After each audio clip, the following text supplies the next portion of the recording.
Hi, welcome for another vlog. And for today's vlog natin, itutalakayin natin itong DJI Pocket 2. If recommended ba siya sa motovlogging? Ano ba yung magiging effect niya pag ginamit natin siya sa motorcycle riding? Worth it ba na gamitin sa motorcycle riding or hindi? So, today, titingnan natin yung magiging epekto ng DJI Pocket 2 na ilalagay natin sa ating motorsiklo. Let's go! So ayun, since meron tayong DJI Pocket 2, try natin dito sa motorcycle kung advisable ba siya na pang motorcycle. Pero mukhang hindi, mukhang nakakatakot. Ang lakas ng vibrate ng motor. Susubukan natin ang ilang minuto lang. And pag talaga hindi kaya, huwag na natin subukan. Baka masira lang. So ito yung front camera niya. I-flip natin. Pabaligtad 2, 3. So bali yung ganyan yung kanyang flip. So try lang natin kung advisable ba talaga ito sa motor. Pero sabi naman kasi nila hindi daw. Better na kumuha ka na ng action camera kesa dito sa Pocket. I hope so na maging ayos. Pero parang ang lakas kasi ng vibrate niya eh. Parang hindi talaga siya advisable as action camera. Ang lakas ng vibrate niya oh. Nakakatakot gamitin.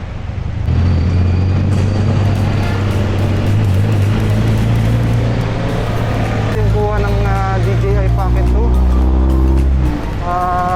naka 4K resolution siya.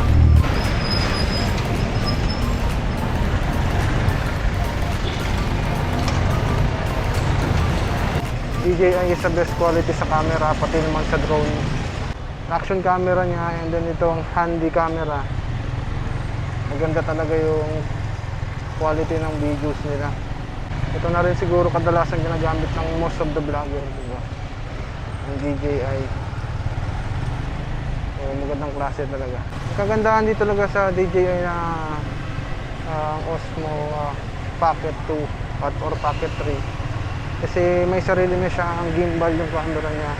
I-stabilize pa rin yung pag-take ng videos. Pero pag dito sa motorcycle parang halatang halata yung vibrate niya and magalaw talaga yung camera.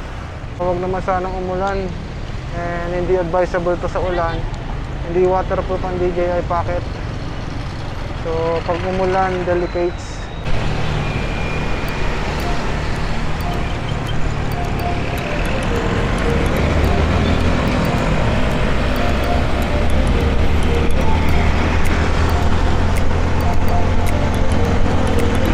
Pag pinrant mo siya, ito yung magiging kuha niya. Yung maganda, di ba?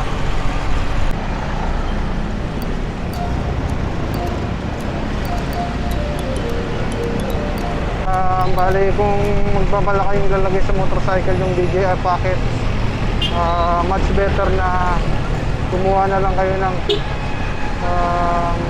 action camera. Meron din action camera si DJI, yung Action 4. Yun ang gusto kong bilhin sa susunod para dito sa ating motorsiklo. Hindi ko naman siya masyado pa na-explore. I think pwede naman siya i-set sa kung ano yung talagang gusto natin settings ng camera niya.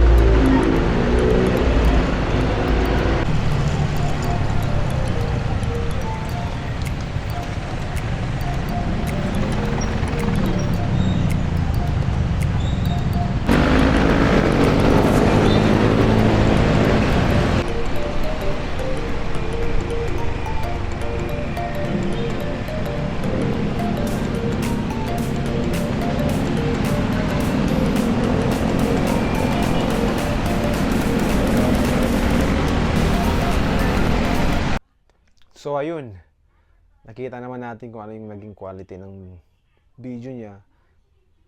So kayo na magsasabi kung recommendable ba to sa motorcycle or hindi.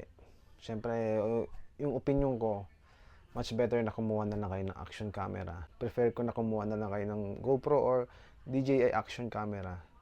So, hindi recommendable itong Osmo Pocket 2, either yung Osmo Pocket 3, so lahat ng mga pocket ni DJI, hindi advisable sa motorsiklo. So, ayun lang. Since nakita natin yung resolution, medyo hindi maganda yung kuha while nasa driving tayo, while tumatakbo yung motor natin. So, ayun lang. Thank you for watching and I will keep you posted. And then, if hindi ka pa nakasubscribe sa channel na to, please do subscribe and hit the notification bell na din para updated tayo sa mga videos na i-upload natin. So, thank you very much. I'll see you. Bye.